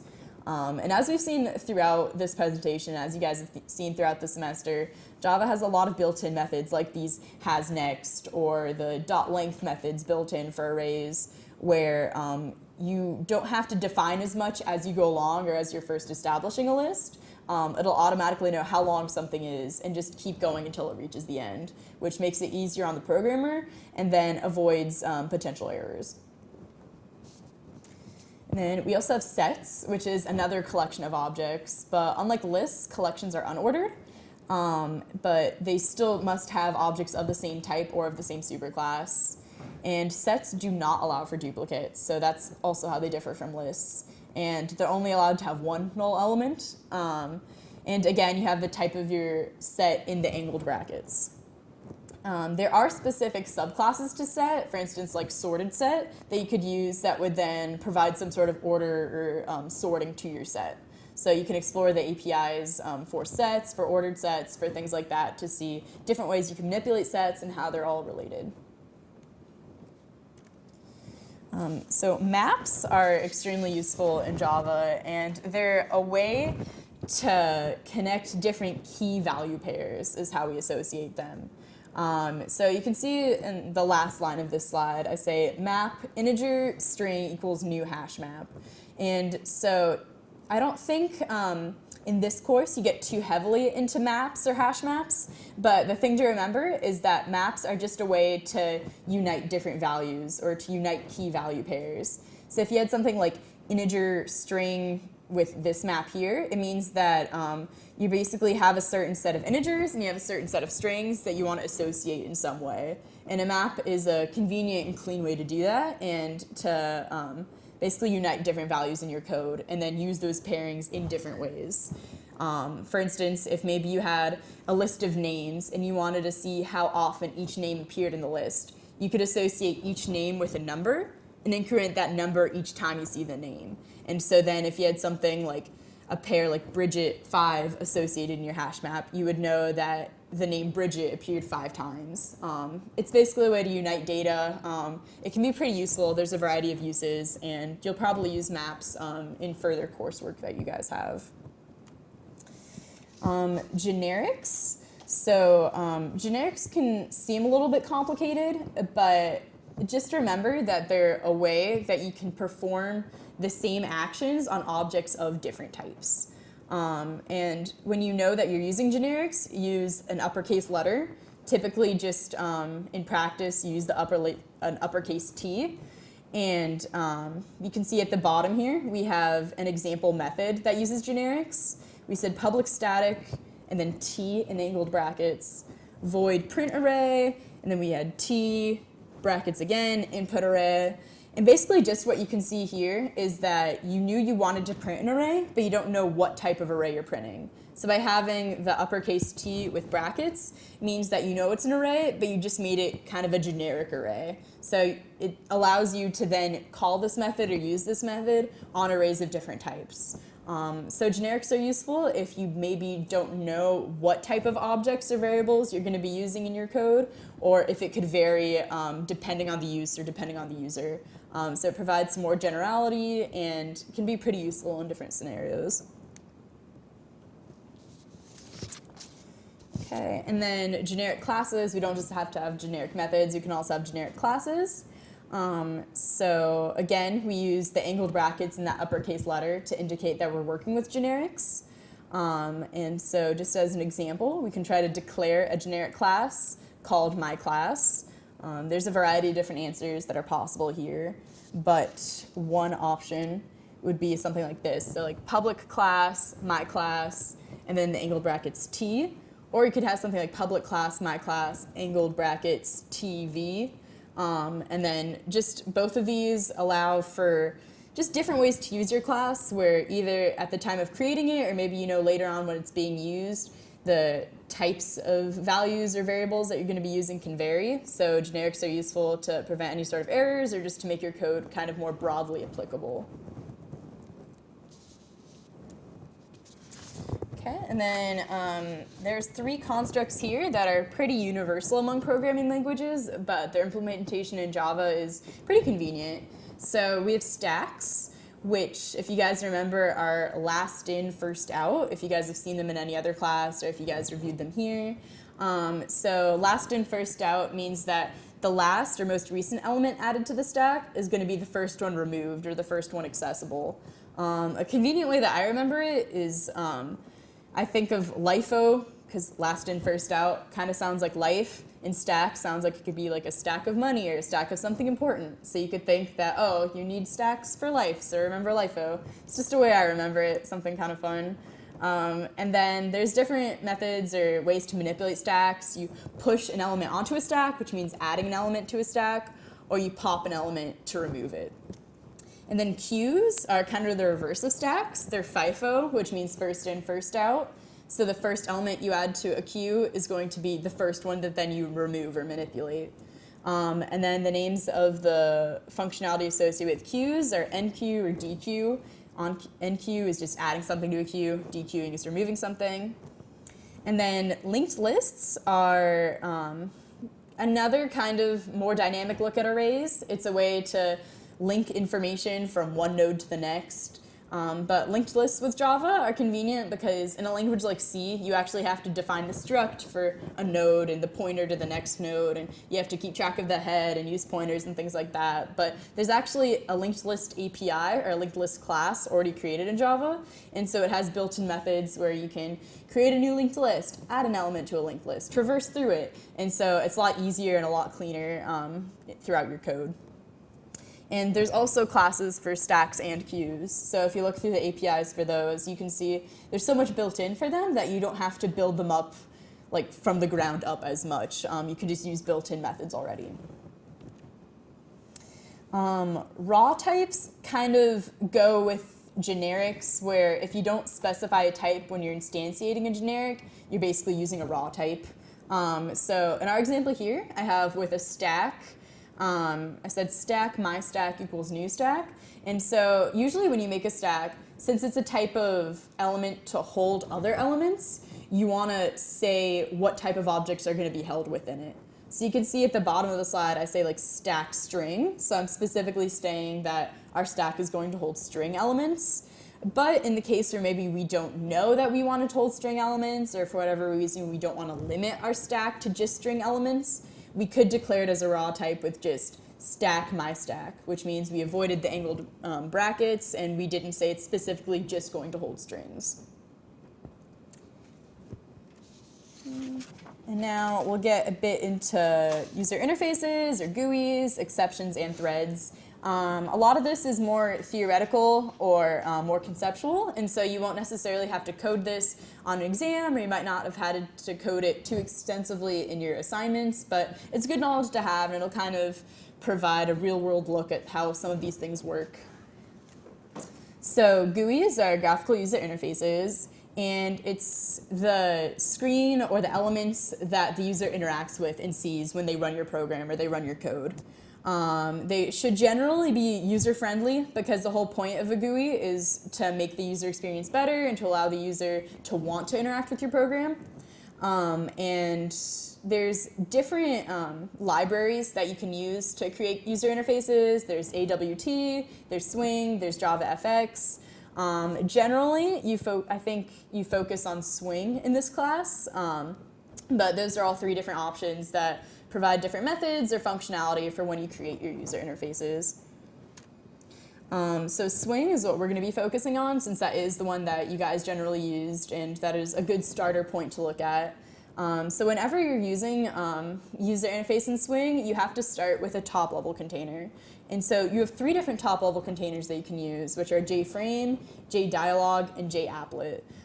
In general, JFrame is the main base top-level container that you always want to start with when you're creating a user interface, because the frame is going to be what the other elements of your interface are placed on top of. And if those elements aren't placed on top of the frame, they're probably not going to either be available to use, so they're not going to be visible, or something's going to be wrong with them. So in general, always start with a frame. And yeah, every user interface component has to be part of a containment hierarchy. So it has to have one of those 3 top-level containers as its base, because if it's not contained within some other container, it's just kind of there in your program and it's not registered or anything, it can't really work, it's not going to be visible. So always make sure to add elements to other containers. And then every user interface component can only be contained once. So if you already added, let's say, a text box to your frame or to your dialog box, you can't then add it to another interface component, because things would get messy, they'd be nested weirdly, so you can only contain something once. And then event handling is also relevant with user interfaces, because if you have the user interface, you're probably going to have elements that the user can click or can highlight or can enter text into or something like that. And so anything that happens like that is going to be considered an event. So an event source is actual physical action, like some sort of click or selection that's made. And the event object is basically the object that's created that includes that event source, and includes information about what happened, like what specifically was clicked or what specifically was entered by the user. And then an event listener is an actual object that listens for events to happen. And so you can have an event listener that waits to see what key on the keyboard is clicked, because maybe if you click one key, it means one thing, and if you click another, it means something else. So the listener is going to wait to see what happens, and then process that appropriately. And then when you use a listener, the specific event occurs, the listener notices, the event object gets passed to the listener, and the listener will handle that object or handle that event in some way. So that's when you guys were creating different like action event classes or listener classes. You were finding different ways to interact with events and deal with different objects dealing with events. So action listeners, these are the event handler instances or classes that then deal with the objects that are created from the events or that occur from something being clicked or something being selected. So for instance, I have here public class, my class implements action listener. And so that's an example class that could handle some sort of event that happened. It could listen for something happening, and then you provide the specific code for if this is clicked, then I want this message to be printed out, or I want this button to appear, or something like that. And if you want to actually use an event handler class or use an event handler object in some way, you have to register an event handler object on some sort of component of your user interface. So let's say you have a button that is going to be clicked. You have to register an instance of the event handler class to that button so that we can actually process what happens when that button is clicked. Because if there isn't any sort of listener associated with that button, then the event isn't really going to be processed, the event might be missed, or there might be some sort of like error or exception that happens. Okay. And then moving on to exceptions. So there's different types of errors and exceptions that you guys will see throughout your programs. And so to begin with exceptions, so an exception in general is just a runtime program error. So it's short for exceptional event, and it's just something that disrupts the flow of your program. So if something went wrong, maybe it's either an error on your side, like something was coded incorrectly, or there was some sort of undefined behavior that maybe you couldn't even control as the programmer, but something happened that disrupted your program, and it needs to be handled in some way, or else your program is going to be crashed, or your program is going to crash. And so the way that we deal with exceptions is through exception handling. And so there's a few different ways that we can deal with it. The one that is usually prominent within this course or other similar courses is using a try-catch block or a try-catch-finally block, which involves within your try, you try to complete some action. So let's say you tried to open a file or you tried to deal with user input in some way. But then there could be some error, like maybe the file doesn't exist or it can't be opened. So what you're catching is you're catching that error, or you're catching that exception. And so then you would be catching maybe the file not found exception. And then if you wanted to have a finally block in there, you could have some last code to try to run, like maybe try to open a different file or try to move on and do something else that doesn't deal with the file. But basically having something like a try-catch or try-catch-finally block allows you to deal with and handle different exceptions and to allow your program to continue executing maybe if it's possible to recover from that error or that exception. And when you are dealing with some sort of exception, it's considered throwing it, which means that something within the try-catch block is going to catch the exception and then try to pass it off or throw it to something else that can maybe handle it more effectively or shut down your program effectively if necessary. So a checked exception is a specific type of exception that occurs at compile time. And a way to remember that a checked exception occurs at compile time is they both start with C. So just remember checked happens at compile time. And since it's at compile time, it can't be ignored because your program isn't going to compile and then not going to run because it happened at that time. And this is something that the programmer needs to fix, like maybe some sort of syntax error or something like that. Then an unchecked exception happens at execution time, so it's also known as a runtime exception. And this could also include different logic errors or incorrect usage of some sort of API or something like that. And these are ignored at the time of compilation. So your program's still going to compile, but something's going to go wrong when you actually try to run it. And then errors are not exceptions, even though they are still something that goes wrong within your program. These are beyond the ability of either the user or the programmer to fix or to prevent. They are typically ignored in your code since neither the user nor the programmer can typically do anything about them. So for instance, if you have a stack overflow, that's considered an error and neither the user nor the programmer can really fix that or change that. And usually with errors, programs can't recover from them. So you can view them then as more serious than exceptions in that way.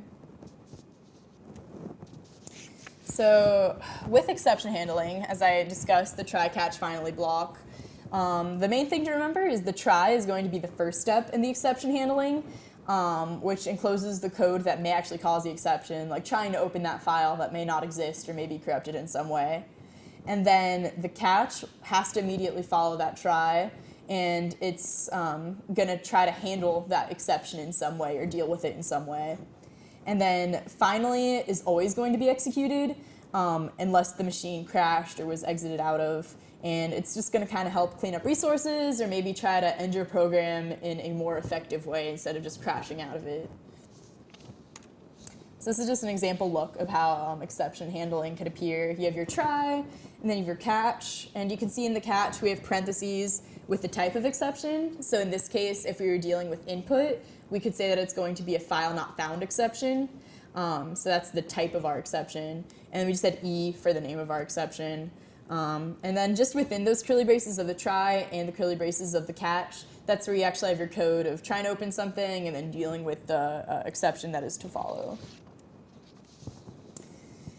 And so you don't necessarily have to have try-catch-finally blocks in your code. It's good practice, but maybe your code doesn't lend itself well to it, or you didn't think of it, or something like that. So if you're not going to have something like try-catch blocks, so there isn't necessarily a way to handle checked exceptions, a method that you have has to have the throws keyword after it. And throws is basically just a way to deal with an exception. And so the throws keyword will ensure that if some sort of exception occurs, like a file not found exception, your program is going to exit out effectively and not just kind of freeze or totally mess up. It'll try to leave or shut down more effectively.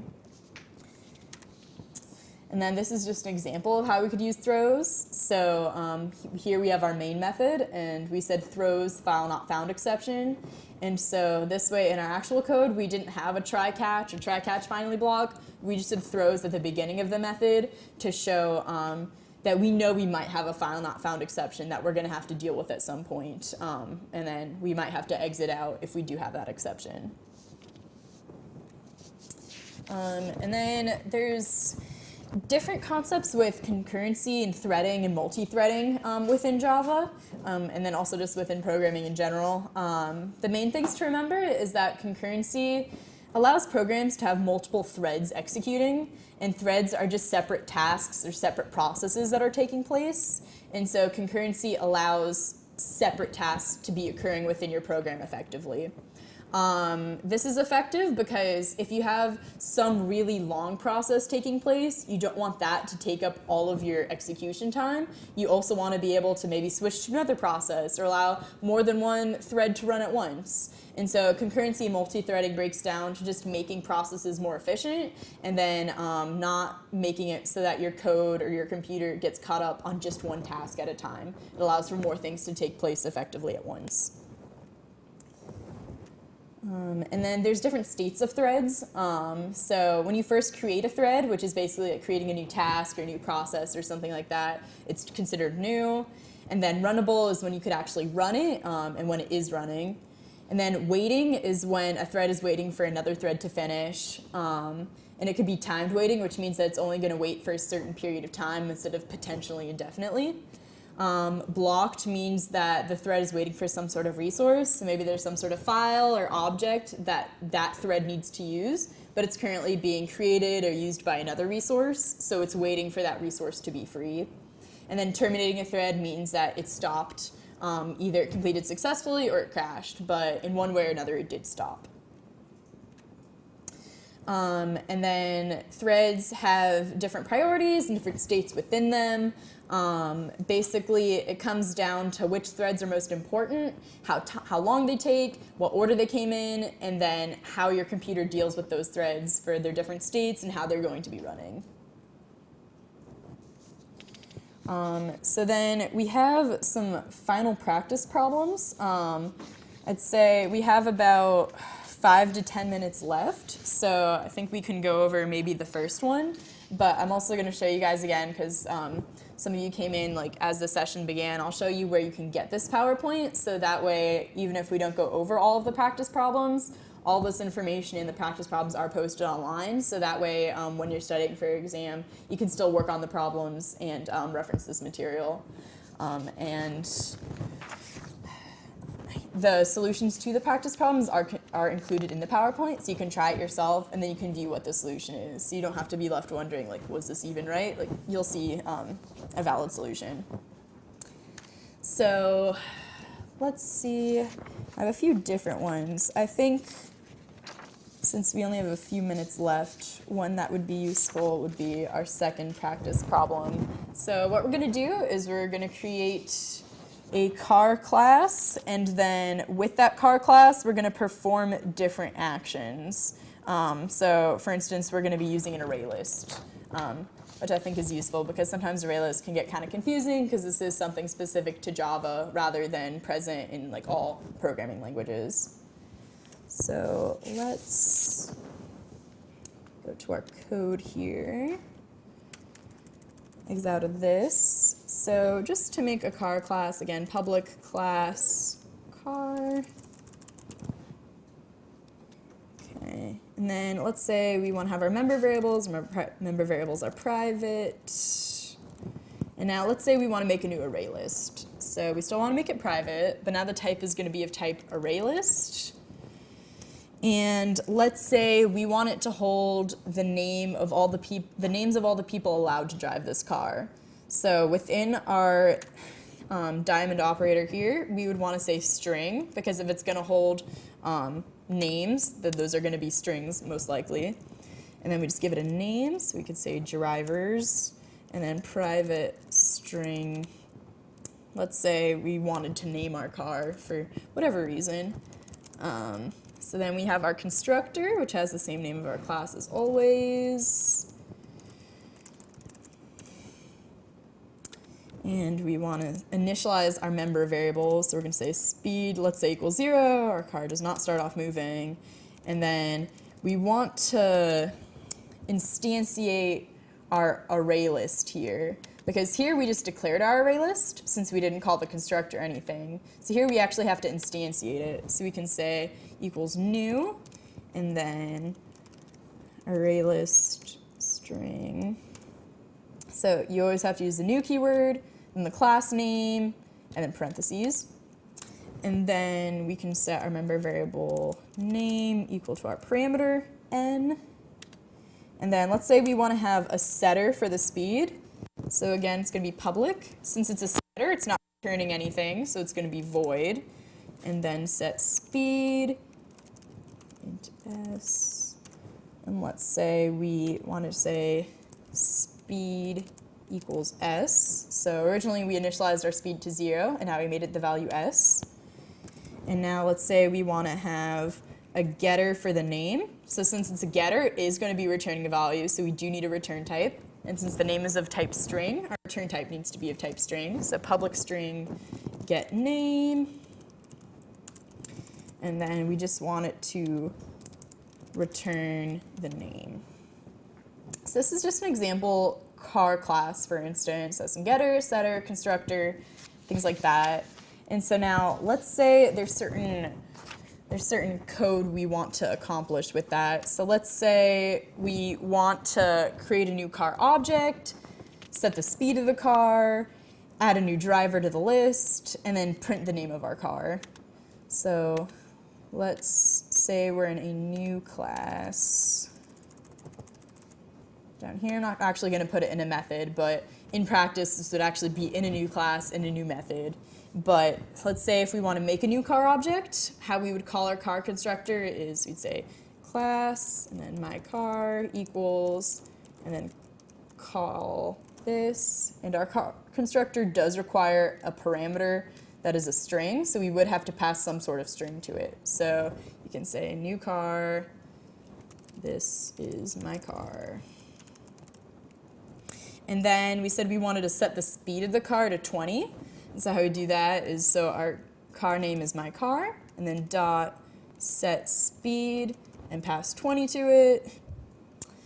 And then if we wanted to add a new driver to it, originally you might think we could say something like mycar.drivers.add, and then say like my name or something like that. But this line here actually wouldn't be valid, because presuming we're in another class and in another method, if we tried to just access drivers, we said drivers was private.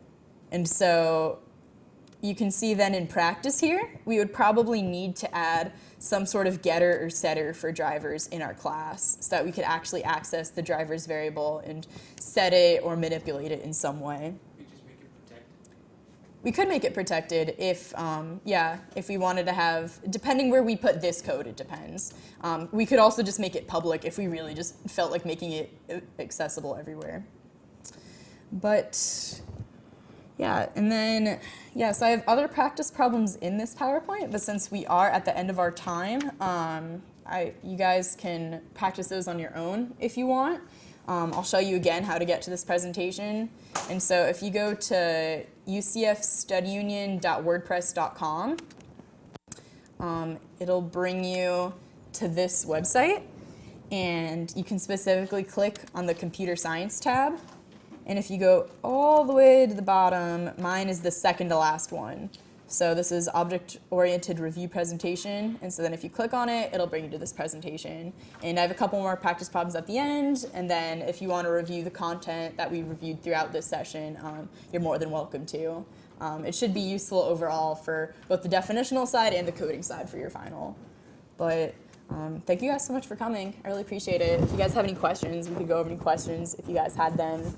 And if not, you're free to go. But thank you guys so much for coming. I really appreciate it.